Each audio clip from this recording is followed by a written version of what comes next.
We all remember when Hillary Clinton originally called for the censorship of what she referred to as fake news. Let me just mention briefly one threat in particular that should concern all Americans, Democrats, Republicans, and independents alike, especially those who serve in our Congress.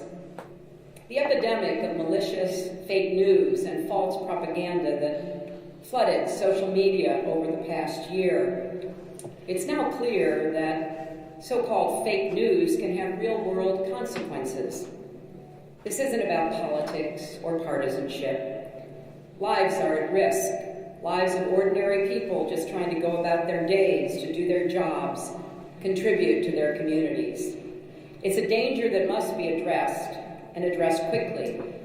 Bipartisan legislation is making its way through Congress to boost the government's response to foreign propaganda, and Silicon Valley is starting to grapple with the challenge and threat of fake news.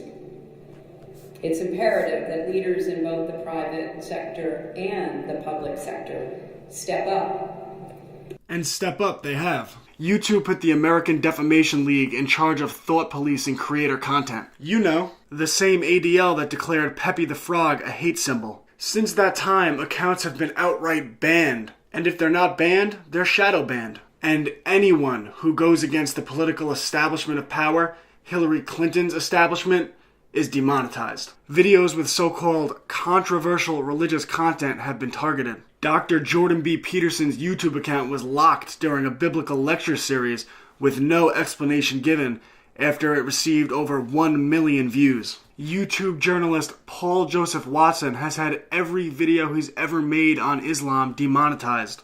And if that's not bad enough, Watson has even had videos demonetized for criticizing modern art.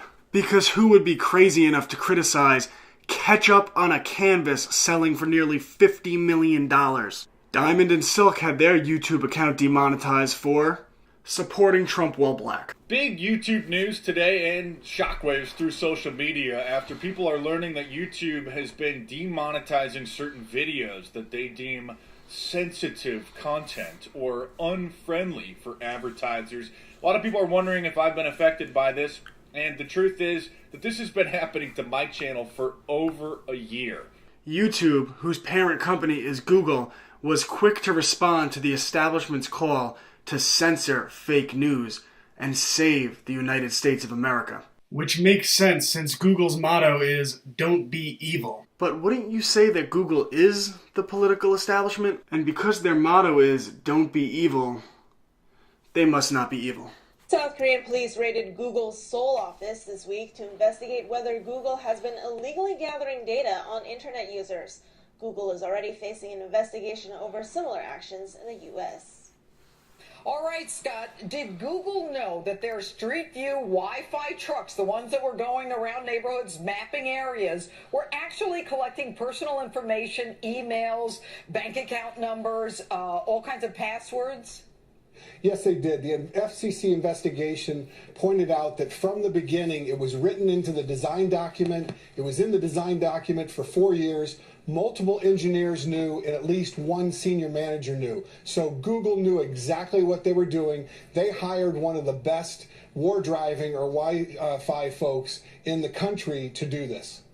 This year, America's regulator, very powerful regulator, the FCC, investigated, imposed a big fine on Google, but also got them to admit that senior managers had known about this, that it hadn't been just one rogue engineer who'd known about it, that there was wider knowledge about it in the company.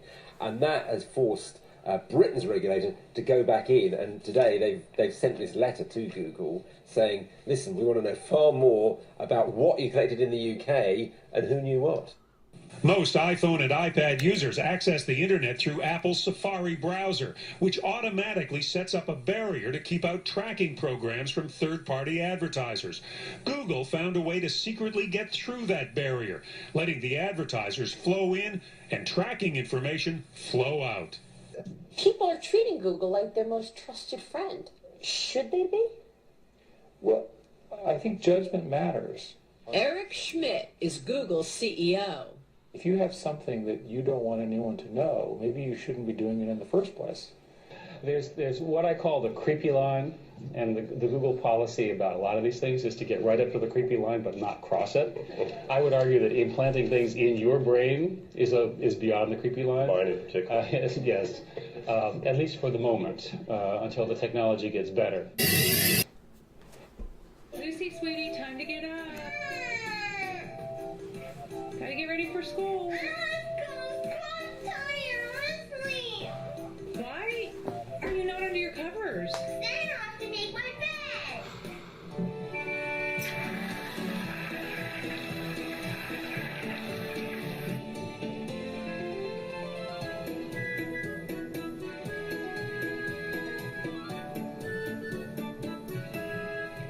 Why did we just watch that? It's in no way entertaining. It's on a YouTube channel called 7 Supergirls. And I'll level with you, I may have stumbled across something dark here. When you've seen the horrible things on the internet that I've seen, you get a nose for it. And I don't like the way 7 Supergirls smells. That doesn't sound good. For comparison, the Beatles video for I Wanna Hold Your Hand has 13.7 million views. This video has 137 million views. Let that sink in. Who's watching all these videos of little girls in bathing suits and taped up to beds? I suspect it's not just teenage girls. It's dudes. Chomos, if you will.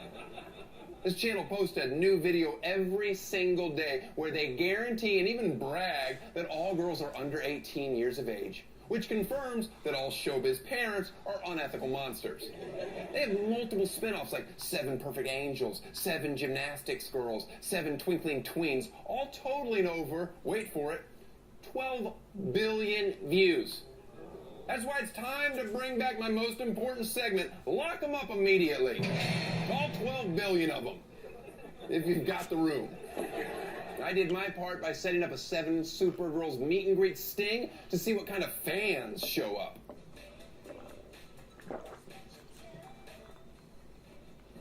Hi, I'm Daniel Tosh. Have a seat. You're here to meet and greet the 7 Supergirls? Yeah, I am. My daughter, she's... You don't have a daughter. I do not. Let's see what we got here. Care to explain a roll of duct tape? I was hoping to get one of the girls to autograph it. Zip ties? Same thing. You can autograph anything with a fine enough pen. Mike's Hard Lemonade. Condoms? Chloroform? That's homemade salad dressing. 2 tickets to Mexico. I won those on the radio this morning. You're going away for a long time, sicko. I know. I have a problem. Just giving you a hard time. Bring the girls in.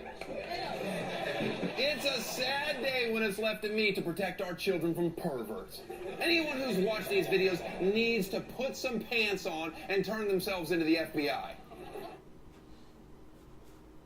Tosh.O reported on the scandal known as ElsaGate in June 2017 on Comedy Central.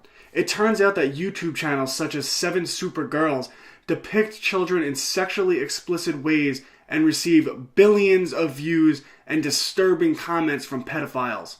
Yet YouTube did not begin to clamp down on these videos until November of 2017. That's 5 months after it was originally reported on Comedy Central. And of course, the alternative media has been reporting it for much longer. And then yesterday, November 26, 2017, BuzzFeed reported a disturbing trend in YouTube's autofill. BuzzFeed found that when you type in "how to have" into the YouTube search field, the top search result that comes up is "how to have sex with your kids," predicting that YouTube would respond to public outcry. I did an experiment starting last night. Hey guys, how you doing? It's Tom. I was just listening to Stefan Molyneux, and he brought up the rumor, the allegation, that the top search result in Google for the search phrase "how to have" comes up as "how to have sex with your kids." So I figured that's a pretty powerful allegation, and I checked it out, and the results did not surprise me at all. And then I thought, well, I bet YouTube is probably going to have that changed by the morning, so I might as well take some time to document that it is in fact true. So if you look in the top right corner of the screen, it is Sunday, November 26th at 8:55 p.m. And here is the search results, the search bar results for YouTube. And let's type in how to have, not even with an E, and let's see what the results are. How to have confidence, how to have a successful YouTube channel, how to have good handwriting, how to have sex in school, how to have clear skin, how to have a lucid dream, how to have your first kiss, and then we get to the second result, which is how to have sex kids, and then we get to the top result, number 1, how to have sex with your kids. I recorded the video because I predicted that YouTube would change its search algorithms by the morning after public outcry. Let's see what happened. It is now Monday, November 27th at 8:02 a.m. and you can see that in the top right corner of the video. And we are going to retest Google's search phrases. How to have. And look at that.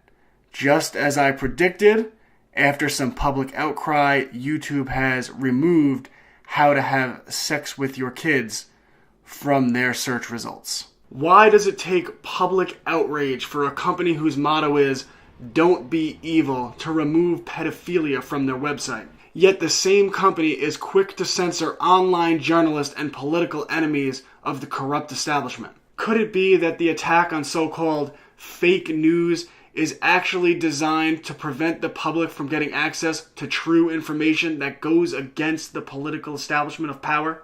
What does the evidence tell us? Will you stand up against censorship? I know that I will. And that I'll also stand up against the satanic forces that wish to exploit the children of America. I ask that you support me in my cause. Go to patreon.com, and for as little as $1 a month, you can help free my time so that I can get more and more reports out. Once I get to a certain point, I'll be able to get out news daily, big reports like this daily, and I can be a weapon utilized against the political establishment of power. Gain exclusive access to the after discussion at www.patreon.com.